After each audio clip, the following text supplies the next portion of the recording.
తెలుగుదేశం పట్టణ అధ్యక్షుడిని.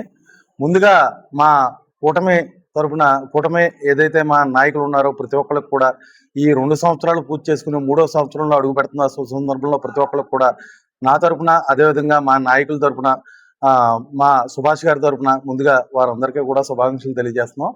ఇకపోతే నిన్న కాకపోతే మనం ప్రకాష్ గారు ప్రెస్ మీట్ పెట్టి చెప్పడం జరిగింది. అందులో వెన్నుపోటు అంటున్నారు. సార్, వెన్నుపోటు అంటే కన్నా ముందు మనం గొడ్లపోటు అన్నది తెలుసుకుంటాం చాలా మంచిది. ఆ గొడ్లపోటు చెప్పుకునే మనం అధికారంలోకి వచ్చాం. మనం ఆ అధికారంలోకి వచ్చాక కూడా మనం ఏం చేసాము అన్నది ప్రతిదీ మనం ఒకసారి చూసుకుంటే మనం చేసిన దానిలో కల్తీ మద్యం కూడా ఏంటి అంటే మళ్ళీ ఫోన్పేలు కానీ ఇంకోటి కానీ పనిచేయవు. ఎందుకంటే మరి ఎందుకో మీకే తెలియాలి అది. ఈ రోజు నా కల్తీ మద్యం వల్ల ఎంతమంది ఆరోగ్యాలు నశించేసినాయి. ఈ రోజుకి మన మీరు పాలించిన 5 సంవత్సరాల్లో ఏదైతే కల్తీ మద్యం నడిచిందో ఆ కల్తీ మద్యం వల్ల ఎంతో మంది ఆరోగ్యాలు ఈ రోజు కూడా కిడ్నీలు ఇదే రకరకాల సమస్యల మీద చాలా మంది ఇబ్బంది పడుతున్నారు. ఇకపోతే ఏదో ధాన్యం గురించి వీటి గురించి మాట్లాడారు. ధాన్యం గురించి మాట్లాడేటప్పుడు ఒక విషయం, మనం మీ పాలనలో ధాన్యం సొమ్ములు పట్టడానికి 3 నెలలు 6 నెలలు ఏడాది టైం కూడా పట్టినవి ఉన్నాయి. అది మీరు ముందుగా గ్రహించాలి. ఇంకోటి చెప్తే ఏంటంటే ఏదో అభివృద్ధులు అంటున్నారు.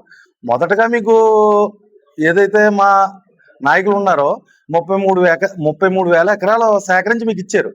మీరేం చేశారు? ఆ రాజధాని రైతులందరినీ వేధించారు. వాళ్ళందరూ రోడ్ల మీద పట్టుకు తిరిగి పరిస్థితి తెచ్చారు. మా భూమి ఏది మేము ఇచ్చాము, మా పరిస్థితి ఎలా అయిపోయింది అని ప్రతి ఒక్కళ్ళు బాధపడే సిచ్యువేషన్కి వచ్చింది.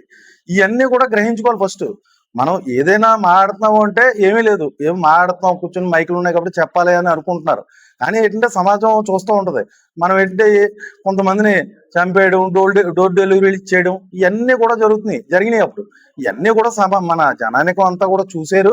చూడబట్టే మనకి 11 సీట్లకు పరిమితం చేశారు. ఇవన్నీ జరిగినాయి. ఇకపోతే మా చంద్రబాబు గారి పరిపాలన గురించి చెప్తున్నారు. మీరు ఉమ్మడి ఆంధ్రప్రదేశ్ రాష్ట్రంలో ఏదైతే హైటెక్ సిటీ ఉందో అది ఈ రోజు కూడా ప్రతి ఒక్కళ్ళు చెప్పుకుంటున్నారు.